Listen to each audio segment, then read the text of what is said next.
Welcome to ವೈಶೂಸ್ kitchen. ಇವತ್ತು ನಾವು ಆಲೂ ಪರೋಟ ಮಾಡುವುದು ಹೇಗೆಂದು ನೋಡೋಣ ಬನ್ನಿ. ನನ್ನ ಚಾನಲ್ನ ಸಬ್ಸ್ಕ್ರೈಬ್ ಮಾಡ್ಕೊಳ್ಳಿ ಆ್ಯಂಡ್ ಸಪೋರ್ಟ್ ಮಾಡಿ. ಆಲೂ ಪರೋಟ ಮಾಡಲು ಮೊದಲಿಗೆ ಆಲೂಗಡ್ಡೆಯನ್ನು ತೆಗೆದುಕೊಳ್ಳಿ, ಅದನ್ನು ಕುದಿಸಿ ಅದರಿಂದ ಸೊಪ್ಪೆಯನ್ನು ತೆಗೆದುಕೊಳ್ಳಿ.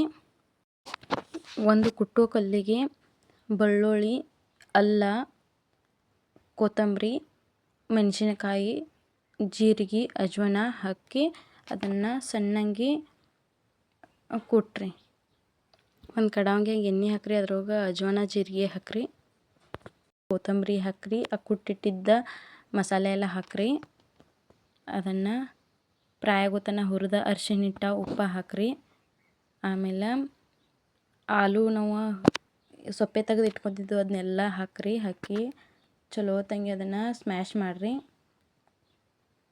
ಸ್ಮ್ಯಾಶ್ ಆಗಂತಲೇ ಅದ್ರ ಮ್ಯಾಲೆ ಕೊತ್ತಂಬರಿ ಹಾಕ್ರಿ. ಆಮೇಲೆ ಚಪಾತಿ ಮಾಡ್ಲಿಕ್ಕೆ ಹೆಂಗೆ ಕಣ್ಕ ತೊಗೋತೀರೋ ಅದೇ ಕಣ್ಕ ತೊಗೊಂಡು ಅದನ್ನು ಲಡಿಸಿ ಅದರೊಳಗೆ ನಾವು ಮಾಡಿಟ್ಟಂಥ ಮಸಾಲೆನ ಅದ್ರೊಳಗೆ ಹಾಕಿ ಅದನ್ನು ಈ ಥರ ತುಂಬಿಕೊಂಡು ಅದನ್ನು ಈ ಥರ ಲಡಿಸ್ಕೋಬೇಕ್ರಿ. ಸಾವಕಾಶ ನಿಧಾನವಾಗಿ ಲಡಿಸ್ಕೋತ ಬರ್ರಿ. ಆಮೇಲೆ ಒಂದು ತೆವೆದಾಗ ಎಣ್ಣೆ ಹಾಕಿ ಅದನ್ನು ಹಾಕ್ರಿ. ಎರಡು ಸೈಡ ಎಣ್ಣೆ ಬಿಟ್ಟು ಅದನ್ನು ಚಲೋ ತಂಗಿ ಬೇಯಿಸ್ಕೊರಿ. ಪರೋಟ ರೆಡಿ ಆದರಿ. ಒಮ್ಮೆ ಟ್ರೈ ಮಾಡಿ ನೋಡಿರಿ, ಟೇಸ್ಟ್ ಹೆಂಗೆ ಬಂದೈತೆ ಅಂತ ಕಮೆಂಟ್ ಮಾಡಿ ಹೇಳ್ರಿ. ಮೊದಲಿಗೆ ನನ್ನ ಚಾನಲ್ ನೋಡ್ತಿದ್ರೆ ಸಬ್ಸ್ಕ್ರೈಬ್ ಮಾಡ್ಕೊಳ್ರಿ. ಪ್ಲೀಸ್ ನಂಗೆ ಸಪೋರ್ಟ್ ಮಾಡಿರಿ.